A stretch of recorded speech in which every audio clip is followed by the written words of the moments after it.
Què tal? Bon dia. Estem aquí amb el Joni Torres, col·laborador habitual en el cicle del Mercat de les Flors del Circ d'ara mateix, i començarem una mica una conversa sobre els espectacles que tindrem durant aquesta edició aquí a la plaça i dintre del teatre.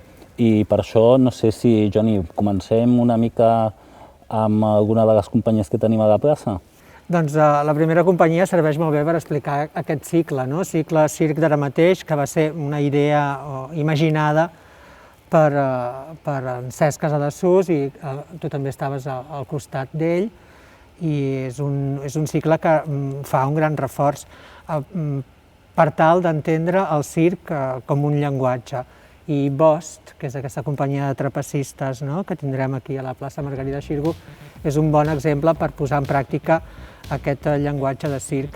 Bost són molts artistes en pista, són trapecistes, i el que més ens va agradar és que són personatges ben reals, o sigui, ens representen molt bé a nosaltres, és gent de la ciutat, gent de peu, amb les seves contradiccions, les seves ambivalències, els seus encontres, els seus desencontres, i el que fem nosaltres com a espectadors és convertir-nos en sociòlegs i mirar d'entendre aquestes relacions. Jo crec que és un espectacle explicat amb trapezi volant que ens pregunta sobre nosaltres mateixos. També crec que és important dir que una de les coses que vam voler fer convidant aquesta companyia és portar un gran format a la ciutat, que és complicat de fer, i portar aquesta disciplina de circ que també no és gaire habitual de poder-la veure.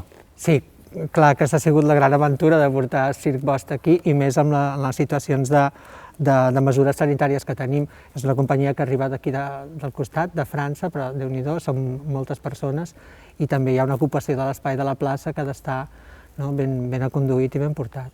I també, com a darrer detall de la companyia, dir que la pot veure tota la família. També el que ens interessava i el que vam veure quan parlàvem sobre l'espectacle amb el Joni és que té diferents nivells de lectura. Es pot veure des d'un nen o nena de 8 anys fins a una persona gran. Pots saber de circ, pots no saber de circ, perquè l'espectacle és prou ampli com està obert a un munt de lectures diferents.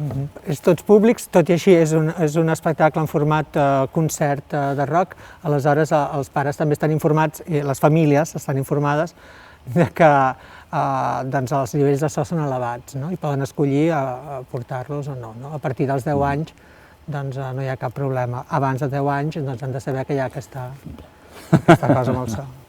I si seguim una mica amb el circ, sí que hi ha un projecte que a nosaltres ens interessa molt, un projecte que l'estem fent en partenariat amb la Central del Circ de Barcelona, que és un dels projectes més potents que hi ha a nivell europeu sobre circ contemporani, es diu Circus Next, i tenim la sort que aquest any ha entrat una companyia d'aquí, de casa nostra, amb el Pablo i el Joel, que ens presentaran un espectacle que es diu Random. I crec que a l'època que estava el Joni dirigint la Central els va poder fer una mica d'acompanyament. Exacte. Ara, des de l'any passat, des de 2019, el Mercat de les Flors i la Central del Circ són membres de la plataforma Circus Next, que és una plataforma que treballa pel circ d'autoria, de creació a nivell a escala europea. Random és aquesta companyia i aquesta peça que podrem veure a la sala Ovidi Montllor, i és una peça divertida, ens posa en qüestió. Hi ha molt de diàleg entre l'escena i la platea. Les tècniques de circ que utilitzen són contorsió, equilibris i cable d'equilibris, però també tenim coses no habituals, a part del llenguatge que utilitzen. Per exemple, tenim una Vespino en escena, en perfecte ordre de funcionament, i que la veurem caminar per sobre del cable. Sí, també segueix amb aquesta línia de programació del Mercat de les Flors d'intentar dialogar amb un circ més contemporani, un circ que descobreixi llenguatge o, com ha dit el Joni, un nivell d'autoria, d'escriptura de circ.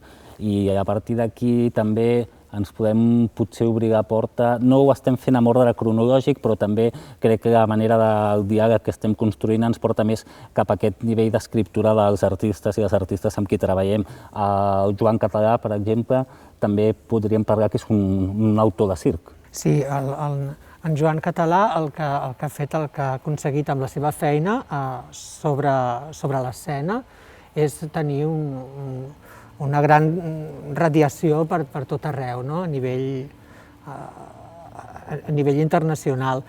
Treballa amb materials molt propers, materials molt senzills, no? Per exemple, Pal, no? El seu primer document, la seva primera peça, i ara està treballant amb aquest material que és el ferro. Aquests materials no són casualitat. La seva família són ferrers, no? El seu pare és ferrer, i ell ha treballat amb aquest material i és a partir del ferro, no? I el ferro i tot el que produeix, formes, sonoritats, etc., que està treballant, que està començant a treballar amb això, i ara també amb un equip més ampliat, no? També aquí entra una mica de conversa que hem tingut a vegades amb tu i amb més gent del circ, que el llenguatge del circ no és només fer el més difícil encara, no? Sinó que entren les poètiques, de quina manera els artistes de circ ens volen fer llegir el món i quins elements hi intervenen, no? I també de quina manera això ho posem en relació amb el públic que ho ve a veure i com aquest llenguatge del circ comença, o no és que comenci a ser, però estem parlant d'una contemporaneïtat en què els elements de l'escena són molt importants a molts nivells, no només a nivell tècnic, sinó a nivell d'escriptura i de poètica. Sí, exacte. El camí cap a entendre el circ com un llenguatge doncs, és una feina que s'està fent, que la societat comença a entendre, sortir d'aquesta dicotomia del més difícil encara, que vol dir que implica o èxit o fracàs. El circ ja fa molts anys que s'ha deixat de moure en aquest aspecte binari, no? On només hi ha aquestes dues possibles solucions. I les tècniques de circ, per tant, les disciplines de circ, també són susceptibles de poder parlar, no? És el cas de Mary Africa, no? L'Amer i l'Àfrica, una parella que fan equilibris acrobàtics i també treballen amb un element que servirà per reinterpretar, explicar, no? Una cosa tan senzilla com és el nostre pas per aquest planeta, en forma de diàleg, no? I aquest material, en el seu cas, són bales de palla, no? També estem parlant d'un tipus d'espectacle per tot públic, un espectacle on, per no entendre-ho malament, té una dificultat tècnica molt gran, però va molt més enllà de fer números de circ, sinó el que ens estem parlant és que ens expliquen una relació de tots dos a través d'elements que són la palla, la composició escènica i també aquests elements de dificultat que continuen existint, però que deixen de ser per ells mateixos el fi de l'espectacle. Exacte. La pràctica de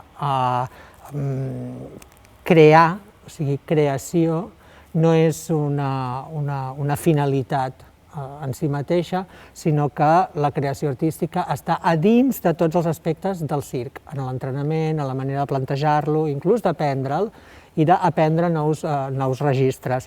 O sigui, aquí és un clar exemple de com la creació artística són totes aquelles exigències que com a artista tens que poden portar o no a l'escena, no? I en el cas de Mary Africa veiem que la conclusió ha sigut bona i ha sigut positiva.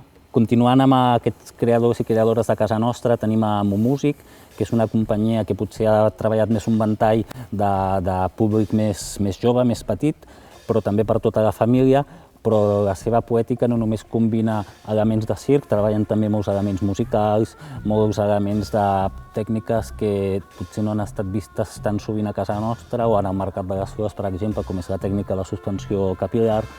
I això ho vinc a explicar perquè penso que el ventall del circ d'ara mateix és prou ampli, prou gran perquè tothom pugui arriscar-se, prendre el risc de venir a veure propostes que es poden llegir des de diferents llocs i tot el públic, des dels més petits, les més petites, als més grans, se'n poden endur alguna cosa.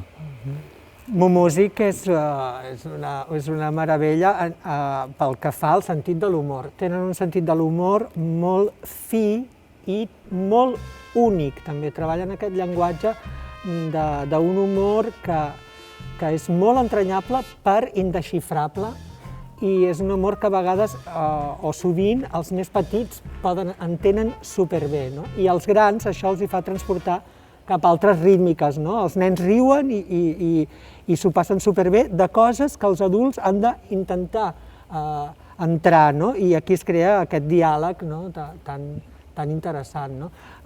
Flow Papagayo és una peça que un músic defineix com indesxifrable, no? I per tant donen ganes de desxifrar-la. És molt rítmica, molt amena, molt divertida. I dintre de tot aquest univers professional també hem volgut obrir l'espai perquè l'Escola de Circ Rogelio Rivel pogués mostrar una mica els treballs que estan realitzant les artistes que estan en el procés final de carrera, no? I obrir aquest espai que serà gratuït per tothom, reservant entrada prèvia, per poder veure quin circ es treballa a casa nostra, qui ve a aprendre, que ve gent de tot arreu a aprendre circ aquí, i també ens porta això a pensar que, o jo penso, que hi ha un nivell de circ que s'està treballant aquí prou interessant. Circ d'ara mateix és la cita, és l'esdeveniment, la reunió en què podem posar el rellotge al dia pel que fa al circ. No? I l'Escola de Circ Rogelio Rivel ha estat sempre convidada especial, no? d'aquesta cita, i és aquí on podem veure quines són les persones que estan estudiant a l'escola. Es tracta d'una escola professional de circ i veiem una mica quin camí també. Veiem què aprenen, però també veiem quin camí està portant l'escola, no? Quina feina està fent. El que ens agrada posar sobre la taula amb el Joni també a vegades és que el circ és una cosa de tothom. Nosaltres ho fem des del Mercat de les Flors, però cal també saber que hi ha un espai com la Central del Circ a la ciutat, està l'Ateneu de Nou Barris, està també diferents institucions que treballen pel circ a la ciutat i que s'han d'acompanyar. Molts cops surten a la llum durant les festes de Nadal, però el que reivindiquem és que el circ no és només un fet de Nadal, sinó és un fet d'artistes que treballen amb espectacles que es poden veure en qualsevol època i que nosaltres, com a institucions, equipaments públics, tenim l'obligació de compartir-ho i fer-ho arribar a tota la ciutadania perquè són artistes que estan creant un llenguatge contemporani.